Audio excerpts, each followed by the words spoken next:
afternoon, everyone. Thank you for being here. This has been a very productive week already, and I'm looking forward to the G7 ministerial here in Bonn. First, I'd like to thank Minister Lindner for his leadership. I've spent the week in Warsaw and Brussels before arriving here in Bonn. The backdrop for this trip, of course, is Russia's illegal and unprovoked war against Ukraine. My thoughts continue to be with the people of Ukraine as they fight back against Putin's brutal invasion into their homeland. I was honored to join and hear from refugees who have been welcomed to Poland. They were generous enough to share their experiences, and they embodied the strength of the Ukrainian people. Treasury is committed to doing what we can to ensure that Putin's brutal war continues to be met with fierce resistance internationally.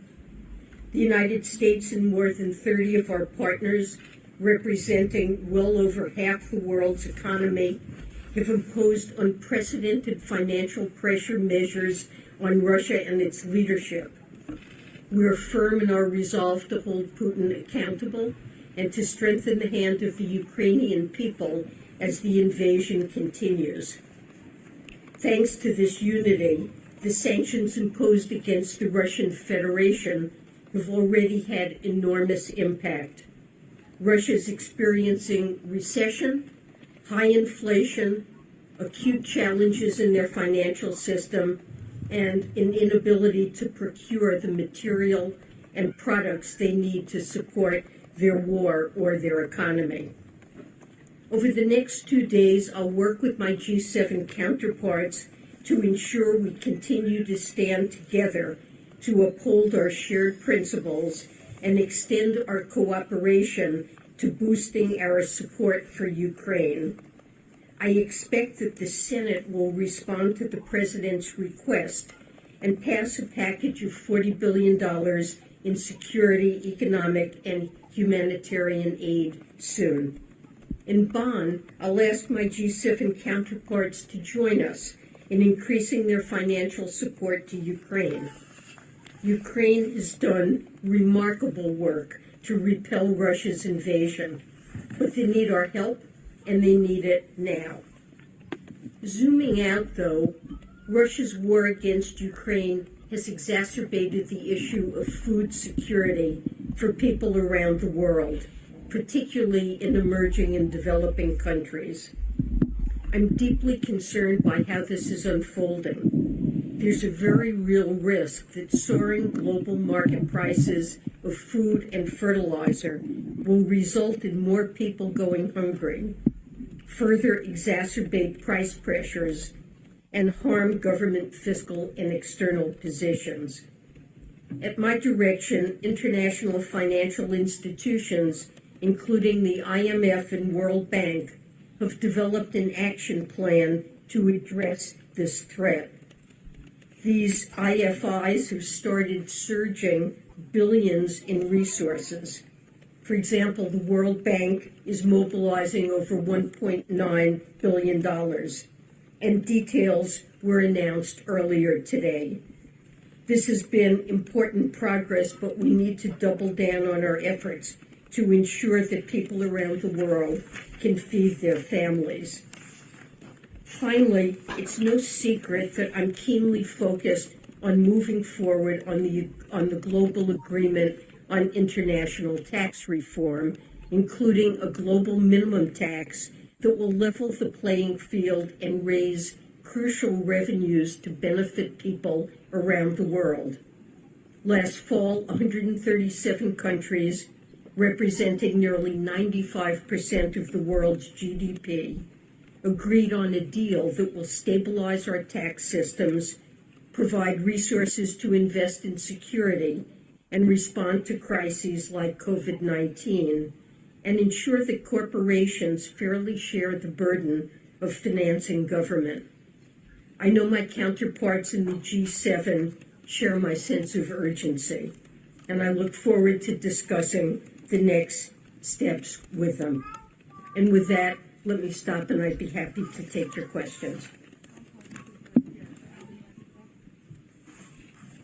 very much, Secretary Yellen. Given all of the challenges that you just mentioned, what do you see right now as being the biggest risk to the global economy, and what can you and your counterparts here this week do to help avert a global recession? Well, certainly the economic outlook globally is challenging and uncertain, and higher food and energy prices are having stagflationary effects, namely depressing output and spending and raising inflation all around the world. The United States in many ways is best positioned, I think, to meet this challenge given the strength of our labor market and economy. But we understood when Russia invaded Ukraine and we decided to respond, that there would be spillover effects and that we are prepared to pay. But we're doing everything we can to make sure that the sanctions have the minimum negative impact on ourselves, on Europe, on other countries, emerging markets, developing countries, and the maximum impact on Russia. And many of the discussions we have had and will continue to have as we continue to put sanctions in place will be about how best to design them to shield the global economy from the adverse effects while imposing maximum harm on Russia and Putin. And of course, specifically with respect to oil prices, the president announced jointly with other partners, in our case, large releases of 1 million barrels a day of oil from the Strategic Petroleum Reserve that I think is helping to stop oil prices from rising even further and giving a window in which supply can ramp up.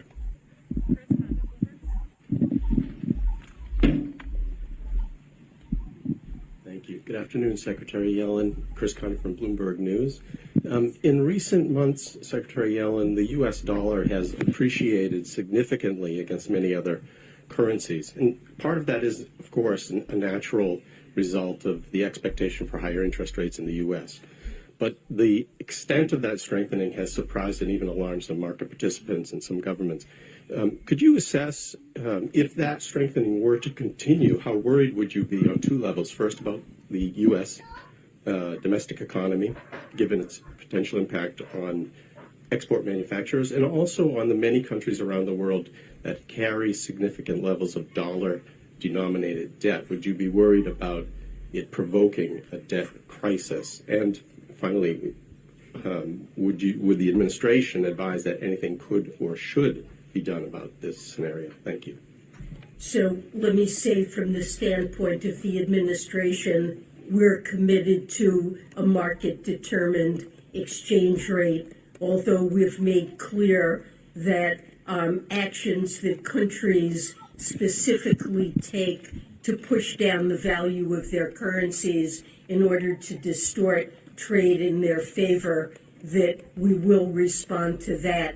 But we have a market-determined exchange rate and think that's the best regime. I think you pointed to one factor, tighter monetary policy in the United States, rising interest rates, that is causing capital to flow toward the United States and into dollars. Also, at a time of kind of risk-off and uncertainty, it's natural. The dollar is a global safe haven, and we tend to experience inflows naturally that push up the dollar in highly uncertain economic times. So I think it's understandable that the dollar has risen. But you pointed to impacts on other countries, and that is a concern. There are many countries with dollar-denominated debt, and a rising dollar makes it more difficult for countries to bear that debt. We know that often emerging markets worry about how they will fare in an environment of higher interest rates and tightening monetary policy. I saw that myself when I was Fed chair and we began to tighten. And I think continuing to keep our neighbors well informed. The Fed, of course, runs an independent monetary policy, but attempting to be clear about what our policy is, I think, is an important strategy for helping our neighbors adjust.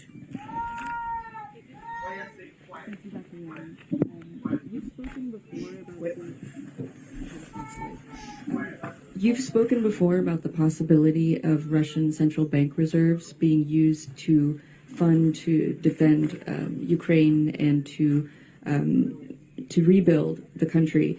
And you've also spoken about how there would be a need between counterparts to do so. Can you elaborate a bit on some of the conversations that have been had regarding that possible effort with the Russian central bank?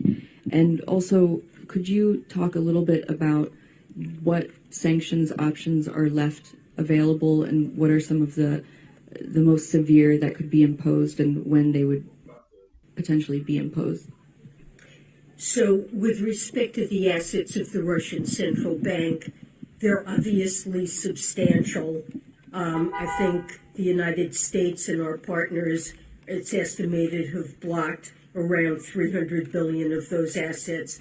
And I think it's very natural that given the enormous destruction in Ukraine and huge rebuilding costs that they will face, that we all look to Russia to help pay at least a portion of the price that will be involved.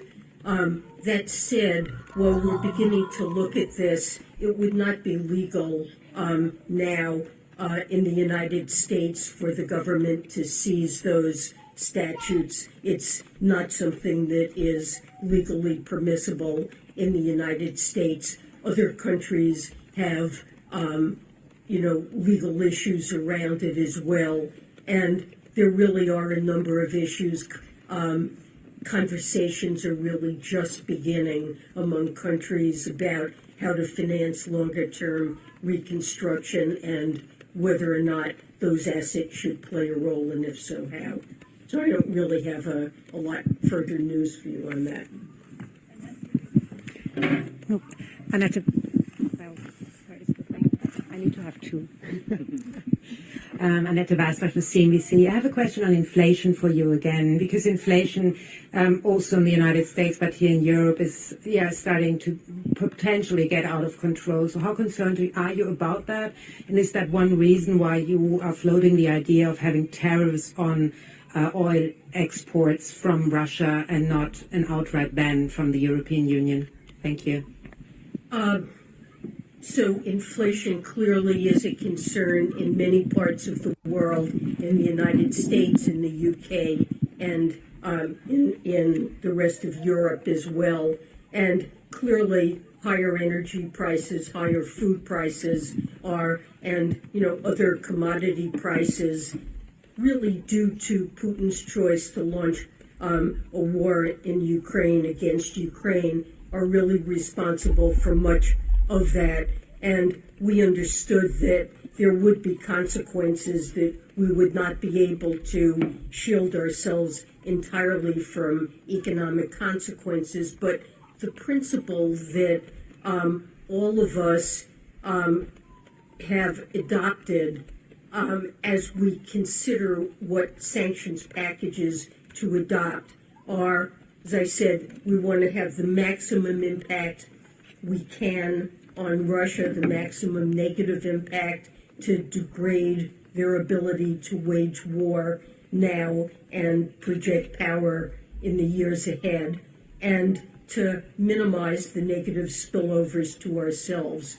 And as we contemplate energy sanctions and other sanctions, this is always the core of the conversations that we've had. So the European Union has made clear that they intend to end oil imports over the next, by the end of this year. That gives a significant amount of time to make sure that it can be done in an orderly way, and so that there won't be price spikes associated with it. And in the meantime, discussions are ongoing all of us share the objective of diminishing the revenues that Russia will have to buy goods and services that will help their economy and enable them to wage war. And we're doing a lot of things that are effective in diminishing their access to the goods and services that they need. Just very recently, it was announced that the two major tank producing firms have had to shut down operations because of inability to get necessary parts and materials. But shutting off oil and gas revenues are a very substantial source of revenues for Russia. We would like to do what we could to diminish those revenues going to Russia. And so a number of ideas have been discussed, and you've probably heard tariffs, price caps, other possibilities that are on the table. And we continue to look at those things. No decisions have been made. This is important for Europe to decide what they think is best, but we continue to have those discussions, and there are a lot of options, but those are the objectives. Jeff Stein, Washington. We've seen continued increases in gas prices. Can you talk a little bit about when Americans can see relief from the administration's actions, and if you would anticipate the problem will get worse before it gets better this summer? So, I'm not going to try to forecast the exact path of gas prices for you, but the global price of oil is stabilized, Brent around a little bit over $100. And, of course, that means higher gas prices than Americans want, and we've seen in some time. I think as supply begins to ramp up, we expect to see a significant supply response in the United States and other parts of the world. In the meantime, the releases from the Strategic Petroleum Reserve, I think, are serving to basically stabilize prices. And so we're doing what we can to avoid further increases in energy prices, but we also want to make sure that we wean, that Europe especially weans itself from dependence on reliance on Russia for oil and gas. And these pressures are, not likely to abate in the very near future. Hi, thanks, Secretary. Yesterday, you called for allies to sort of confront China together.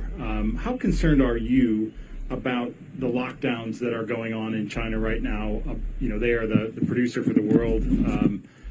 How big of a threat is this to the global economy? What we discuss about it, and also if you could talk about your views on tariffs, the U.S. tariffs on Chinese goods under the Section 301. What are you telling your counterparts within the administration that we should do about these? Thank you.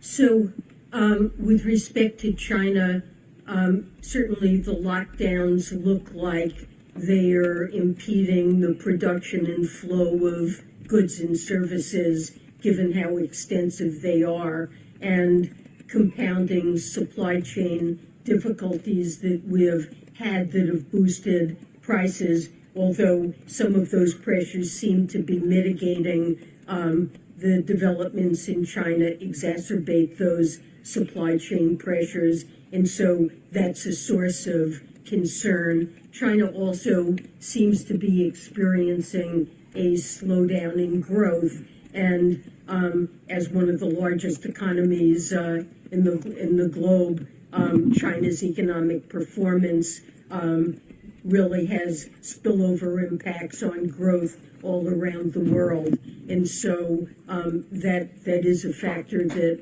affects the global outlook, and we're monitoring carefully what happens in what happens in China and what their policy responses are.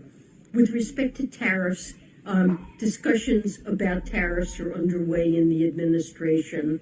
I've said previously that I think that some of the tariffs that were imposed by President Trump in retaliation for China's unfair trade practices, some of them, to me, seem as though they impose more harm on consumers and businesses and aren't very strategic in the sense of addressing real issues we have with China, whether it concerns supply chain vulnerabilities, national security issues, or other unfair trade practices.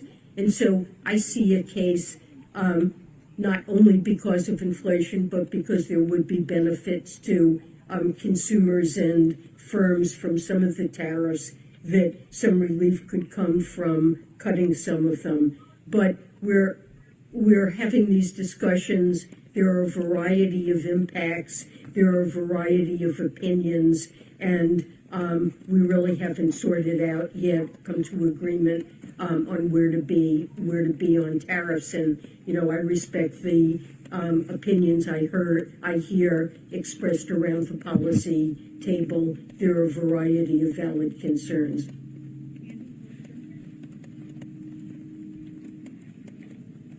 Hi, Secretary Yellen. Hi. I wanted to ask about the exemption for the U.S. receiving payments on Russian sovereign debt that's due to expire, I guess, next week. I'm curious how you're thinking about the decision of whether that exemption should be renewed and what you see as the possible economic impacts of pushing Russia into default and, what spillovers there could be from that move. So, when we first imposed sanctions on Russia, we created an exemption that would allow a period of time for an orderly transition to take place and for investors to be able to sell securities. And the expectation was that it was time limited. So I think it's reasonably likely that the license will be allowed to expire. There has not been a final decision on that, but I think it's unlikely that it would, it would continue.